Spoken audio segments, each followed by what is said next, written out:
Hello, hello, and welcome to the second annual Weekly Shonen Jump Awards.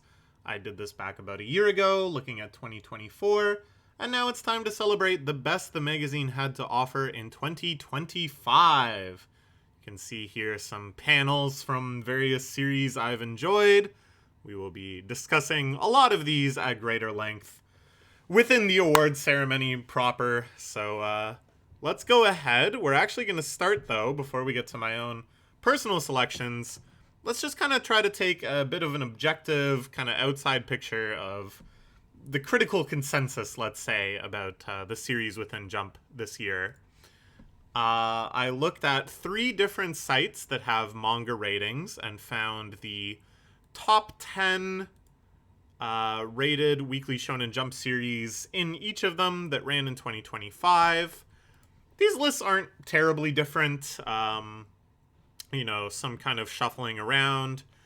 I noticed Ichi the Witch, in comparison to when I did this exercise last year, has flown up the rankings on all 3. I think it was barely on the radar last year, but now it's 7th, 6th, and 6th, which is very exciting to see. Ruri Dragon is also doing very well, and I expect those numbers to go even further up when the KyoAni anime starts. I think there's quite a lot of series these days in Jump that people really love. One Piece, of course, is one of the most acclaimed manga of all time, so it's no surprise to see it number 1 across the board. Same with Hunter x Hunter, but notably on MangaDex, Blue Box managed to sneak into 2nd place. Big ups to Blue Box. That's quite the achievement. What I'd like to see is more Akane Banashi. It's solidly at 5th in 2 of these, but way down in 9th on MangaDex, which is disappointing. Even though I think overall maybe the MangaDex list is the one that closest reflects my own rankings, but we will get to my own rankings soon enough. This is the overall timeline of chart of series in 2025, presented as one helpful chart. I was going to try to create such a visual on my own, but then I realized that jajanken.net, which has all sorts of really cool statistics and stuff around Jump, already had compiled such a thing for me, so thank you very much to them. Really pretty chart, and this kind of section down here we're going to spend some time talking about new series, ending series, things like that. Let's also take a look at the average table of content position for all of these series, anything that ran in Jump in 2025. These are their lifetime averages. I was too lazy to extract down to the year. There's no easy stats for that on Jajaken, which is where I found all of these other ranking averages. But I think this does give you some kind of sense of how popular the series are with the Jump reading audience in Japan. Of course, we can debate all day around, what does the table of contents really mean? What is safe in the table of contents? How are different series and different genres judged relative to their position on the table of contents? This is not a science. This is just vibes. But I do think it is kind of interesting, especially to contrast it with my own rankings later. I didn't think these would come out one at a time. I thought I animated these in chunks, but whatever. I put Sparkles next to series that started within 2025, and the Skull and Crossbones are next to series that ended. And you can see here, there's a lot of new series that are way low in the rankings, in like the bottom third of the magazine consistently. The furthest back third, that is. And a lot that have already bit the dust. So I would not say in general, these are series that started just last year as well. I wouldn't say in general that this was a high year for Jump in terms of producing new series, despite the fact that the core group of series still has a lot of dedicated fans and love and are getting things like anime adaptations and stuff. Basically, just new series have been struggling to get a foothold. We can see, skulls next to almost every sparkle, and some of the other remaining ones are kind of in the dangerous territory, let's say. Undead Unluck only had like a couple chapters this year, and was able to have like a good long healthy run, but the Reaper comes for them all. Same with Mission Yokozura Family. Gonron Egg, I'm excited to see, is actually one of the best performing new series. I think the reception of it that I've seen online has been kind of mixed, but in terms of the table of content, at least, it seems to be doing okay. So far, at least, knock on wood. Some more kind of staples of the magazine, like the Elusive Samurai, even though it's been hinting that it's going to end quite soon. Had, a fantastic run, has remained pretty popular. Me and Roboco, now the second longest running series in Jump, which is amazing. A couple very new series here. Hopefully they'll be able to keep their footing. And then we get into more of the staples, long-running series that we expect to stick around in the magazine for quite a while still. JJK Modulo, a super high-performing new series, but of course, being a sequel to one of the more popular series Jump has run in decades, does give it kind of an automatic leg up. It's not really a fair comparison. Someone Hurts, though, is a genuine success out of nowhere. I've talked about it quite a lot in these videos. I'm very happy to see it doing well. I think it's a very unique addition to the magazine and just a delightful little series. So yeah, 5th highest average TOC ranking for the year that it's been around. It's been around for maybe about half a year, actually. Really encouraging to see. And then kind of the titans of Jump in these days, Blue Box, Sakamoto days. Ichi the Witch, which started last year but has only continued just snowballing in popularity. And of course, with a very sizable lead, One Piece. So yeah, let's talk a little more about new series and shift gears into my own subjective taste awards. Thanks, of course, to jajankan.net for all this data. There was 13 new series that debuted in Jump in 2025. Let's just run them down real quick. Ember's sports shonen about soccer, former delinquent trying to become a great defenseman. Star of Beethoven, a crazy genre-defying series about Beethoven being resurrected in modern day and inspiring this sort of disenfranchised piano student to give it another go. Nice Prison, a very bizarre gag comedy shonen action series set in a giant prison. Oter of the Flame, a Nordic Viking-flavored battle shonen in a fantasy world. Harukaze Mound, a baseball series about two twins. The younger brother is a real unorthodox pitcher who joins a team of other unorthodox players that all kind of have maverick specialties and battle the better teams, like the established teams. Kaidegami, fantasy series about a human and a demon teaming up to battle other demons. Ekiden Bros, a sports shonen about long-distance running, specifically relay marathons. Ping Pong Peril, an unconventional sports shonen where they play ping pong, but there's all sorts of crazy stage hazards and conditions, and they're gambling all sorts of money. Jujutsu Kaisen Modulo, a spin-off sequel, of course, of one of the more successful Jump series in this generation, Jujutsu Kaisen. Really crazy, though. Does not operate in the way that I thought a sequel series would. Someone Hurts, Jump's perhaps first 1v1 rom-com, which is a genre I explained at length in one of my Jump wrap-up videos. That, as I said, has really established quite a foothold in the magazine. Gone Ron Egg, a fantasy series about a human and a demon teaming up to battle other demons. But this one is actually quite unique has a very dark fantasy tone, very unique art style. The Mage Next Door is about a super powerful mage that gets sent down to Earth to capture and clean up miscreant mages that are using magic for no good. He's come up with all sorts of spells that are mostly just to convenience himself, but then he makes them useful in battle. And Hero, Girl, and Demon Lord Call It Quits is a fantasy slice-of-life comedy series about your archetypal hero and demon lord characters who decide to quit fighting and just hang out and live together as roommates and enjoy human society. Whew. Okay. So 13 new series. I think that's pretty typical. But as I said, I haven't run the numbers entirely, but I think this is a little more atypical. That 6 of them, almost half of them, have already been axed, and a few of the other new ones are not doing super, super well. So as I said, not, Jump's best year in producing hits, but still a very interesting year. A lot of these axe series I did think were pretty cool.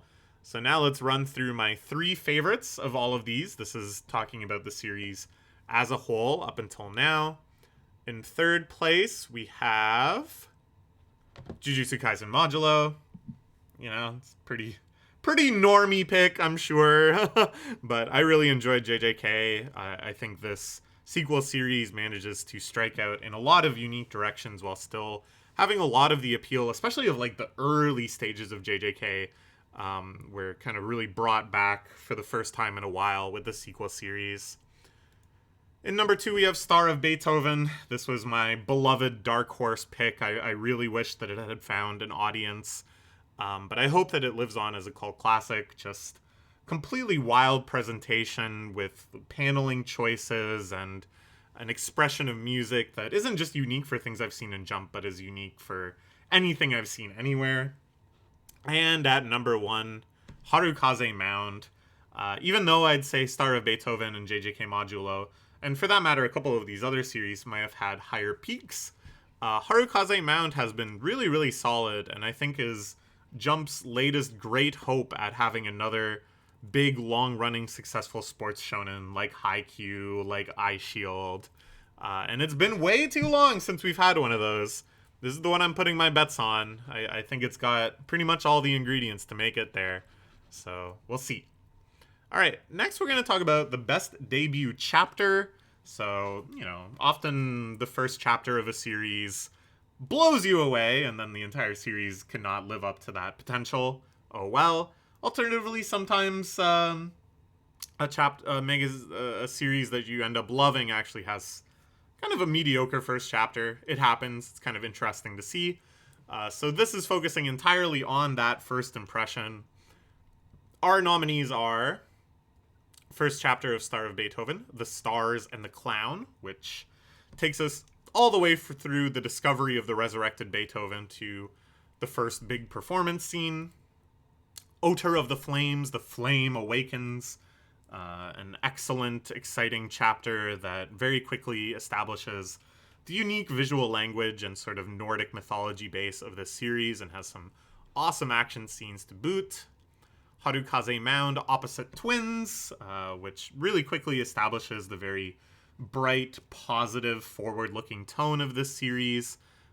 Shows how the characters are going to kind of struggle their way over obstacles into the top and has some awesome pitching action right off the bat.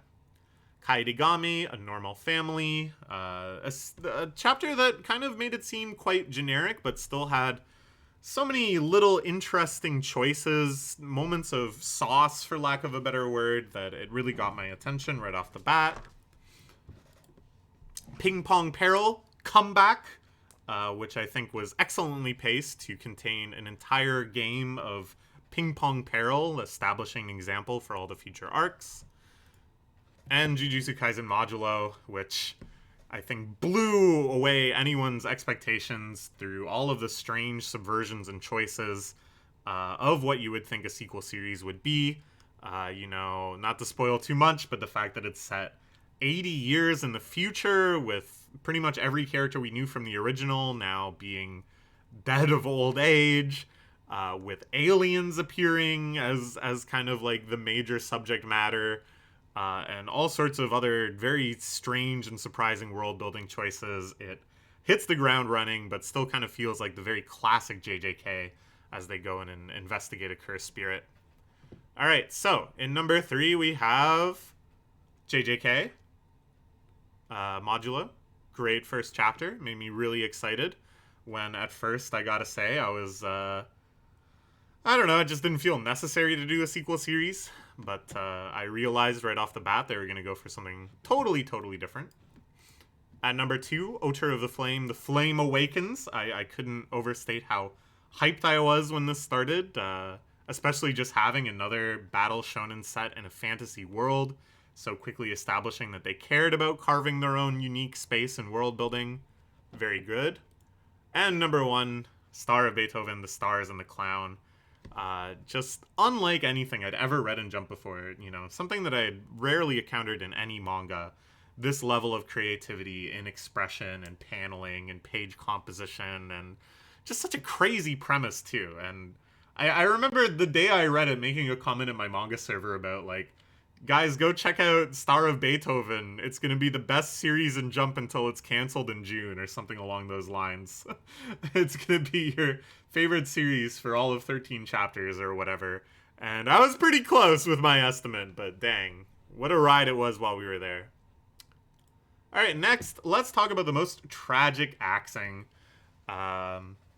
It's unclear, exactly where the line of the axe is versus just the series ending.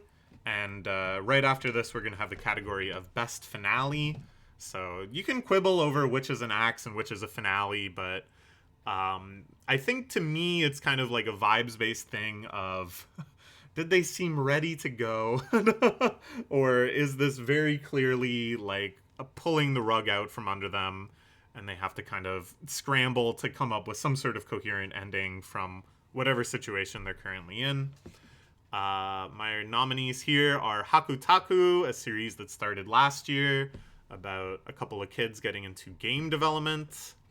Embers, which, although quite generic, I think showed a lot of innovation in presentation sometimes, and some kind of interesting character work, and I feel like it was just kind of getting to the meat of the story when it was told to wrap it up. Great final chapter, though. I think one of my favorite final chapters of any of these. Star of Beethoven, which I've praised a lot in just the last couple of awards. Kaidegami, which, again, very generic, but I felt like it was really hitting its stride with a lot of unique visual identity and just kind of an interesting, unconventional relationship between our main human character and our main demon character that was, like, fetishy and a little problematic and a little strange and edgy in a way that I thought was kind of rare for Jump and quite compelling. And finally, Ping Pong Peril, which busted out all sorts of crazy moves right at the end, revealing the true nature of the gambling organization that he was playing in, which I won't spoil for you, but is a truly remarkable twist, and putting some like really amazing out there adventures right at the end.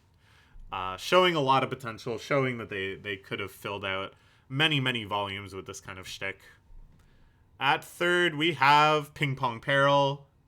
Really excited to see what other opponents he could have had, what other stipulations and settings he could have played in. But alas.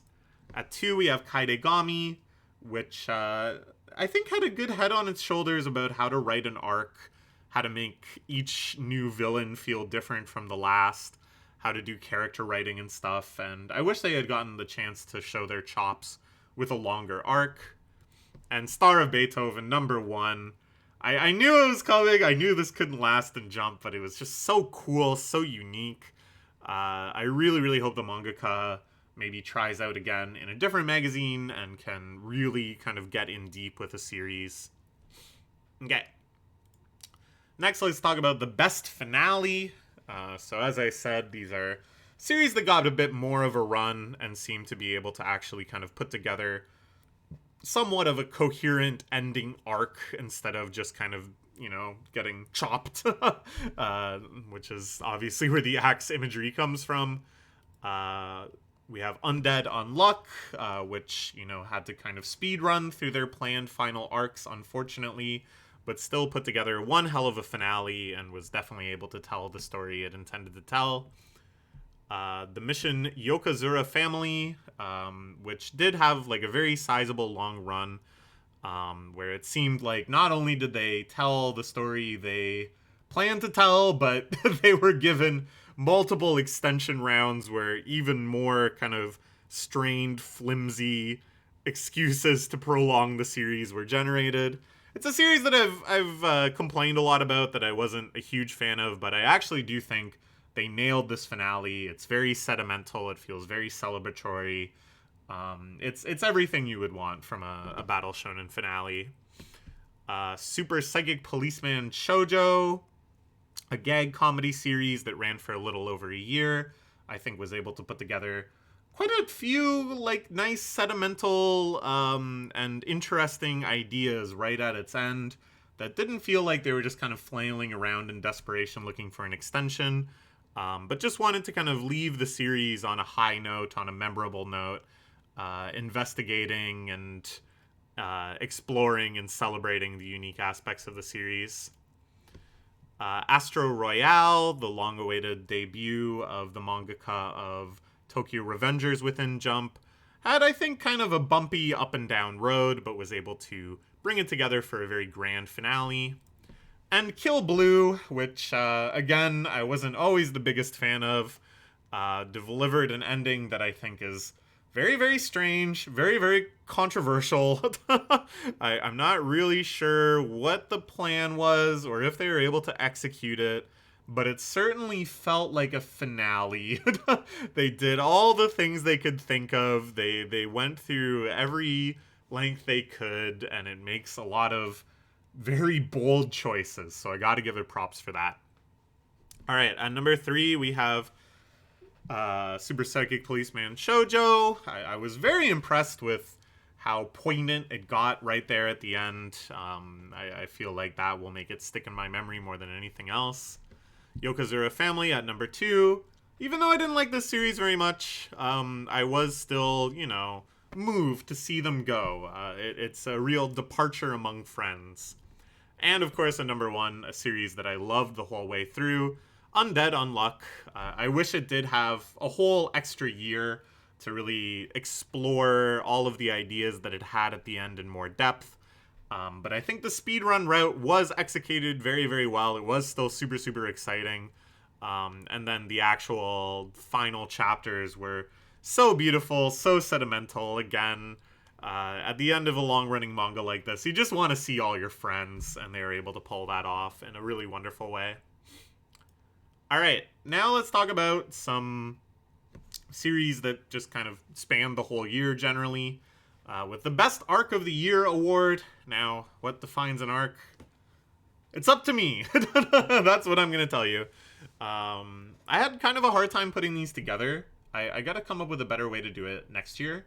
But basically, I read the whole year's worth of jumps, right? Evidently. I made monthly videos recapping them. And then I also had all these notes that I was taking chapter by chapter. That I was taking mostly to just refer to them while recording the videos. So they have like varying levels of detail and just kind of things that I wanted to make sure I would mention. And I was like, at the end of the year, I'll go back through these notes and then I'll figure out, like my favorite chapters or my favorite arcs or whatever. But it was like actually kind of hard to parse these arcs or to parse these notes in that context. Just an overwhelming amount of text and hard to even sort, the best moments for me, the ones where I had rated the series really highly for that month or whatever, to kind of reverse engineer, okay, well, was it just that those chapters were really great, or was it this arc was really great? All of this is to say, I had even more ambitions of doing other categories that would have gone in here, like funniest chapter, saddest chapter, most profound chapter, whatever. But I didn't really have it set up to do that. And I think I made a similar complaint last year. But going forward, I'm starting to take notes with this awards video in mind. So the 2026 awards, which will come out in early 2027, if you can even imagine such a thing.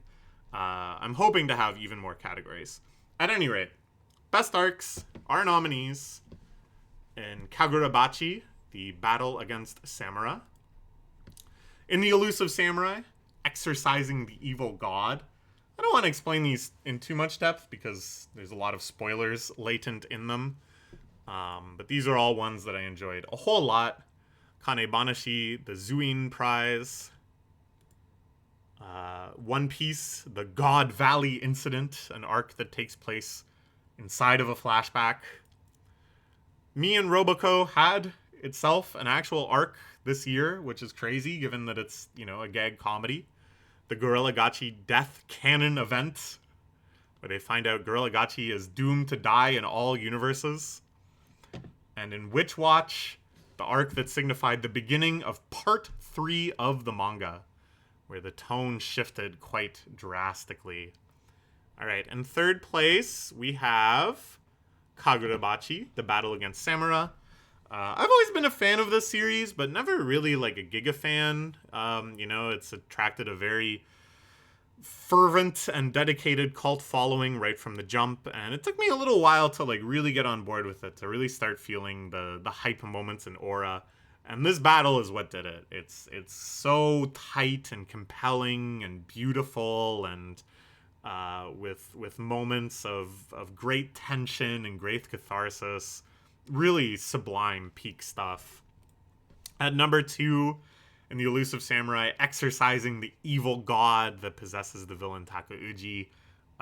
Some really crazy chapters here, going in all sorts of wild directions, managing to escalate further and further beyond what you'd ever expect to see in manga. If you've ever been curious about this series, I know it's very long, it's very intimidating. The historical subject matter might seem a little dry at points, but oh my god, when it's in this mode, it's like nothing else. And then number 1, probably to no one's surprise, is the God Valley incident in One Piece.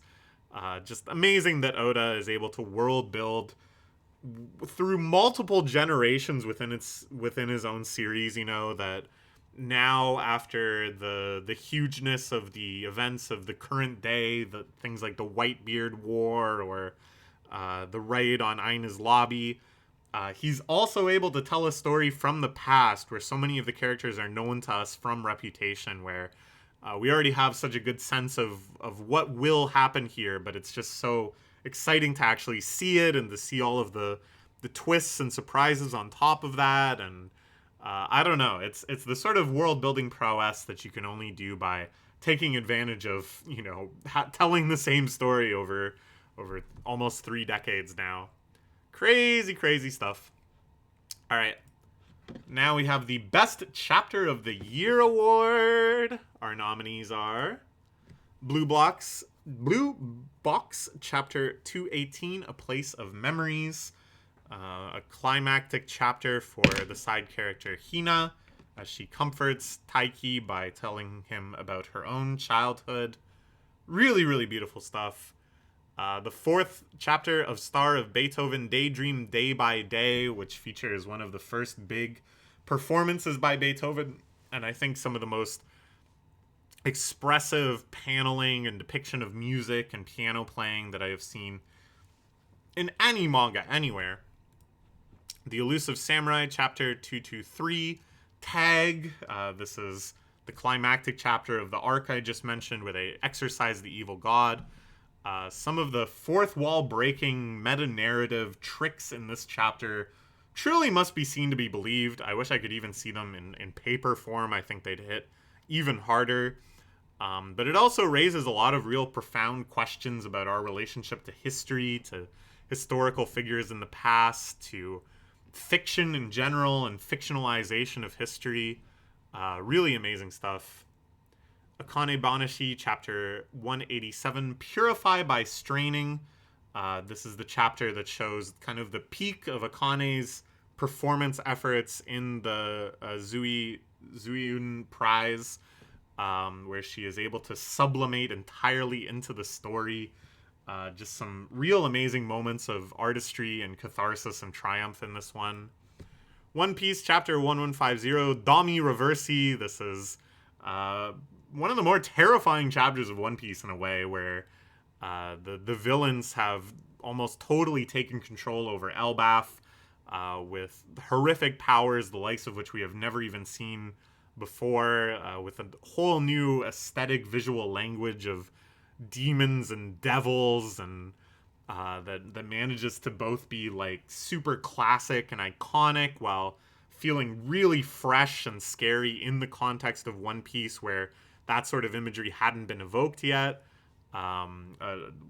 crazy climax that we still haven't resolved because after that we went on a super extended flashback tangent.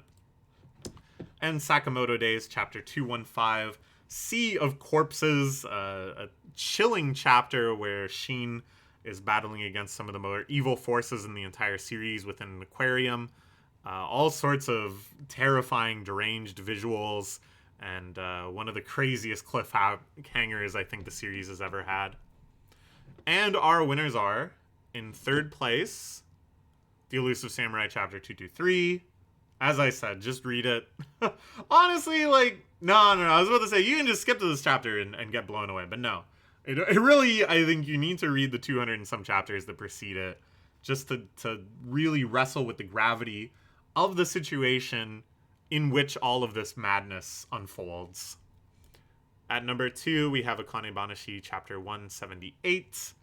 As I've said many times, I think the Rakugo performances are the high watermark in this series, and this is one of the peaks upon that peak, Akane's performance here. And at number 1, we have chapter 1150 of One Piece. I don't know what to tell you. You're gonna be like, damn, One Piece is winning all the awards. It's true. All right. Now let's kind of do a little bit more statistical analysis. As you know, at the end of every manga discussion in my monthly wrap-up videos, I give everything a letter grade. I track those in a database. I converted them into numbers, and then I averaged out those numbers to see the average grade I gave all these series over the year. Does this surprise anyone? New Age Exorcist in last, but in a higher last than last year, managing to get a D+ average this year, which is good for New Age Exorcist. By the way, even though I rounded it to the nearest letter grade, these are still sorted by the more discrete actual average. Next, we have Sid Craft Love is a Mystery, a series that I had high hopes for because I did really enjoy Bokuben, but the finale of it really crashed and burned. Kill Blue, a series that I've always been very mixed on. A new series, Hero Girl and Demon Lord Call It Quits. I have not been super impressed yet. It's a genre that I like, this kind of supernatural slice of life. But so far it just kind of feels insubstantial, nothing that I've never seen before. Nice Prison, I think I liked better than a lot of people. I think for a lot of people, were they to do this sort of exercise, it would be dead last, but sometimes it got me. Sometimes it made me chuckle. Very silly. Reminds me a lot of Bo in its blend of really absurd gags and then some battle scenes and stuff like that. Shinobi Undercover, a series that I've always been a little bit mixed on, but I think has been performing pretty well lately. Playing to its strength, choreographed ninja battling. Hema 10, successfully staving off of the stupid disease, infecting it too much, although sometimes it does get little doses. A very traditional rom-com, most traditional rom-com in Jump right now. Astro Royale, another one, kind of like Kill Blue that I've always been up and down on, but I think it ended on a relatively high note. Ekiden Bros. I right from the start, I was like, I don't know if running is a great subject for sports shonen, and I think by the end I was like, I still don't really know if running is a good subject for sports shonen, but it was pretty okay. Someone Hurts I'm coming around on. As I said, it's kind of a rare example of a 1v1 rom-com in Jump, which is a genre I generally enjoy very, very much. I wouldn't say this is even top 10 1v1 rom-coms for me, but it is a good one, and I think it's getting better and better. Mission Yokazura Family, another one that I think last year was quite a bit lower, but I was very successfully moved by the finale. It felt like my friends were there, even though, I've been up and down about this series. Embers, which I think was quite generic, but ultimately pretty enjoyable for me. It had some good action, some good punchiness, and a really, really lovely finale. Super Psychic Policeman and Shoujo, I love a good gag comedy. I'm glad it ended on a pretty solid note. Kaidegami, I was really coming around on by the end. I think it had a lot of interesting imagery and ideas.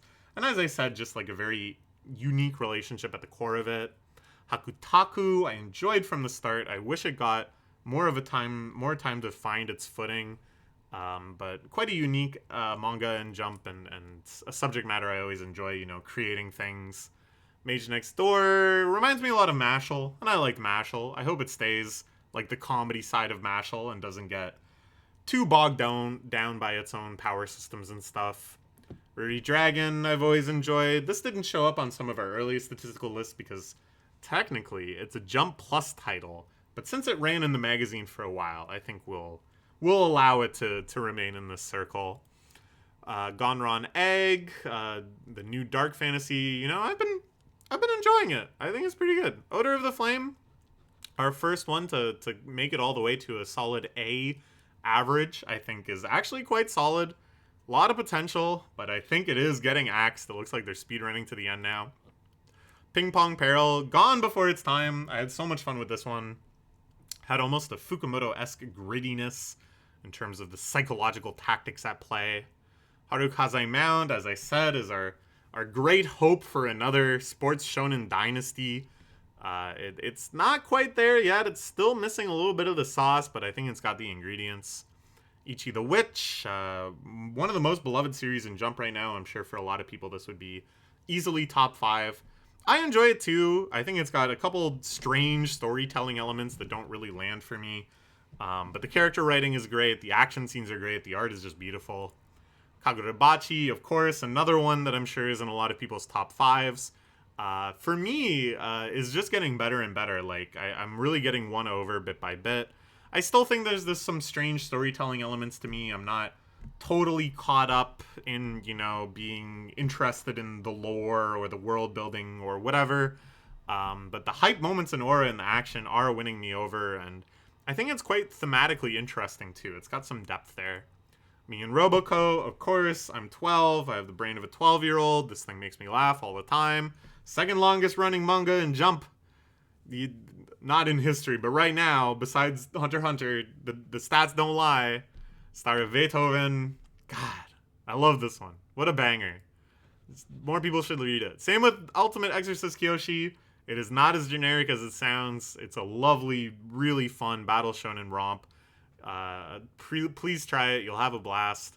Jujutsu Kaisen Modulo. As I said, I was skeptical. I was like, why the hell do we need to do this? The series ended just fine. I don't need more. But it is so weird, so experimental, going in so many strange directions that now I get it. The Elusive Samurai, which I think has just been absolutely killing it in its finale, going in so many different directions. The absurd, the meta, the grotesque, but also the sentimental, the wise, the poetic, the profound. Sakamoto Days, I think, has had better days. This gigantic finale arc has been a little rough at times. I think the focus has been a little skewed. But when it hits, and I think it still just has some of the best action sequences consistently of anything in Jump history. Witch Watch, which really shifted gears around the end of the year here, before, what might be the absolute finale. But we still had a lot of time for our shenanigans, our episodic slice of life comedy hijinks, which I absolutely love in this series as well. Blue Box, always a banger, but I think reaching new heights this year. I'm really, really excited to see what might be kind of the final badminton arc play out. Just beautiful, sentimental, deeply human stories of connection and competition. Undead Unluck, which ended right around the start of the year, so not too many chapters ran, but I was very, very happy with the finale. Always love this series. Akane Banashi, unsurprisingly in second. I cannot praise this series too much. I hope the anime, is done very, very well and attracts the huge fan base this series deserves.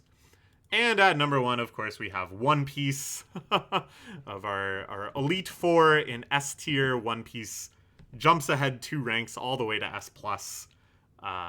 Another insane year on the books for One Piece. We spent pretty much about half of it, I guess, in a gigantic, lengthy flashback, but, what else is new? We're amid the very, very long-awaited Elbaf arc, and it is delivering everything I hoped from it. Really good stuff, to no one's surprise. So the average of everything this year was an A minus, which is the same as last year. So I am nothing if not consistent. I'm very curious. You know, my hope is to do this for years and years and years because I really, really enjoy it. Who knows? You know, lifestyles change. Maybe I won't have the time to do this in the future. It is kind of time consuming. Maybe my priorities will change. Maybe I'll lose interest. I don't know. But my hope is that I can keep reading Jump and making videos like this and compiling all sorts of nerdy stats. Because I would love to see how my perception of the magazine, how my tastes change as the lineup evolves and stuff. I want to be doing this at a time where, you know, the only manga that's still running out of these 34 is One Piece and Roboco. That's the beauty of Jump.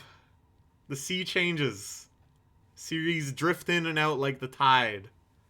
There was a time where we never thought we would not have Kochikame. And now we don't. And kind of thank God for that, because I wouldn't be able to read it. Alright, now let's crown the series of the year. This is not going to be a surprise to anyone, I'm sure. Our nominees are Blue Box, One Piece, and Akane Banashi. And our rankings are 3rd place for Blue Box, 2nd place for Akane, and of course 1st place for One Piece. And you might go, aren't you tired of just giving the award to One Piece? Is this frickin' Expedition 33 at the Game Awards? Is this frickin' Lord of the Rings Return of the King at the Oscars? Is this frickin'... I don't know. But it's just how it is, man. It's my favorite manga of all time. I think it's still killing it. I still am loving it. It's very, very hard for other things to compete with it. And it runs in Jump. It's hardly fair, but it is in Jump with all these other little fledgling series doing their best. But I'm gonna keep it up this way. I'm gonna keep giving Jump the flowers, or the One Piece the flowers it deserves. I think it's just gonna make it all the more interesting and all the more exciting for, you know, first off, what's gonna get second, I guess? And can anything possibly dethrone it? I think in previous years, like years where both Eyeshield and Jump were running, Eyeshield would have got the win some years. So it can happen. It can happen again. But for now, the One Piece reign of terror continues. Please look forward to next year. Please look forward to more monthly videos if you watch those. That's it. That's all for now. See ya!